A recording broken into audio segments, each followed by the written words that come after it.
Alors salut tout le monde, c'est Epta de la chaîne Epta Cam. J'espère que vous allez tous très bien. Sous une météo un peu pourrave, je vous avouerai. Parce que vive la Bretagne, tout simplement. Vidéo un peu, on va dire, hors sujet par rapport à ce que j'ai l'habitude de faire jusque là, par rapport du coup aux compilations dashcam que je fais tous les mois. Juste pour vous dire, vous allez sûrement remarquer en regardant la dernière compilation que j'ai faite, donc la Dash & Road du mois de novembre, que la C3 c'est terminé. La C3 c'est fini, elle a été accidentée, irrécupérable, enfin voilà. Ce qui fait que j'ai dû changer de voiture. Jusque là ça a été assez rapide malgré tout. Et vous l'avez sous les yeux, donc ma nouvelle voiture, ma nouvelle daily, comme on peut dire, c'est cette Peugeot 308 de phase 2 de 2019, couleur rouge. Là elle n'est pas très propre parce que vous l'avez remarqué, la météo est vraiment pas top. Là je me trouve actuellement au sommet du Ménez-Bré dans les Côtes d'Armor pour ceux qui connaissent. Mais voilà, la nouvelle voiture qui va remplacer feu ma Citroën C3. Alors celle-là, alors je vais vous montrer aussi en même temps, là je fais un petit peu le tour. Des vidéos de ce type là je vais pas en faire 50, hein. Je pense que ça va être la seule que je vais faire. Là c'est tombé un peu sous le sens parce que je changeais de voiture. Alors celle-ci c'est un modèle 1.5 Blue HDI 130 équipé de la boîte automatique EAT8. Alors je sais que cette motorisation ne fait pas partie des plus fiables, je suis au courant. Je l'ai pris en toute connaissance de cause.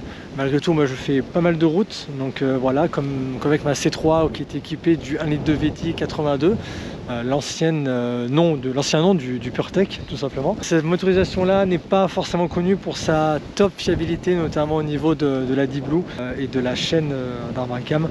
Mais voilà, je suis au courant, je suis assez sérieux au niveau des entretiens. Je vais monter à l'intérieur pour montrer un peu comment est l'intérieur.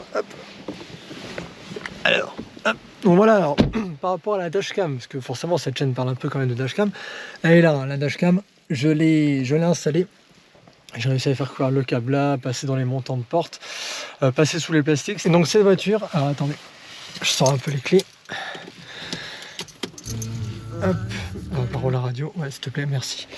Là, la voiture elle a, alors je sais pas si on va bien voir, 63 344 km. Donc voilà, elle est vraiment pas beaucoup kilométrée. Et ce qui me fait le plus plaisir, c'est cette boîte là, la fameuse boîte EAT8. Donc j'en ai entendu que des éloges honnêtement de cette boîte concernant la fiabilité de cette boîte et le côté pratique aussi de la boîte auto, parce que moi alors je vais vous dire, hein, la C3 c'était une C3 de 2013 et oui, comme je disais, la C3 que j'avais c'était un modèle de 2013, donc c'était les C3 de phase 2 équipé des feux de jour, mais voilà, qui était assez minime malgré tout en termes d'équipement. On avait malgré tout un régulateur de vitesse, régulateur limiteur de vitesse, mais voilà, j'en avais pas plus, j'avais pas de GPS intégré, j'avais pas Android Auto, j'avais pas tout ce qui est essuie-glace automatique, feu automatique, ça j'en étais pas équipé. Donc c'est le genre de choses que je retrouve avec cette nouvelle 308 et franchement ça me fait super plaisir. J'avais déjà conduit des voitures plus ou moins récentes équipées de ces différents automatismes. Concernant la finition, c'est une finition Active Business. C'est pas les plus équipés on va dire, il n'y a pas de style particulier sur la caisse. Même au niveau du double pot d'échappement, ça c'est réservé à la version GT ou la GT Line. Même la version Allure a on va dire des boucliers avant qui sont légèrement différents, j'aurais tendance à dire. Mais voilà, moi c'est la version Active Business qui est malgré tout très bien équipée. Et donc là où je voulais en venir, c'est que c'est avec cette nouvelle voiture que vous allez avoir la suite des vidéos dashcam, donc les Dash & Roads que je fais depuis le mois de juin dernier. J'avais quelques séquences du mois de mai, mais c'est surtout depuis le mois de juin j'ai commencé ça. C'est juste pour vous montrer un peu le nouveau véhicule qui va me suivre durant les prochaines années. Pour moi c'est une motorisation que je peux emmener facilement à plus de 200 000 si tout se passe bien, si j'ai pas de pépins mécaniques particuliers. Après voilà, comme je vous disais, moi je reste assez vigilant et assez sérieux au niveau des entretiens, à savoir que cette voiture là du coup qui est comme j'ai dit de 2019 a été entretenue pendant toute la durée de sa vie jusque là en réseau Peugeot. Donc je vais essayer de maintenir cette viabilité d'entretien on va dire, et continuer d'entretenir en réseau Peugeot. Ce sera beaucoup plus simple pour la fiabilité de la voiture.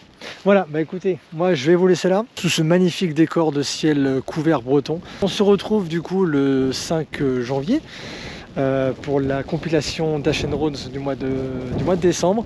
J'espère en tout cas que vous m'avez bien entendu, parce que je vous dis, le vent là est assez violent.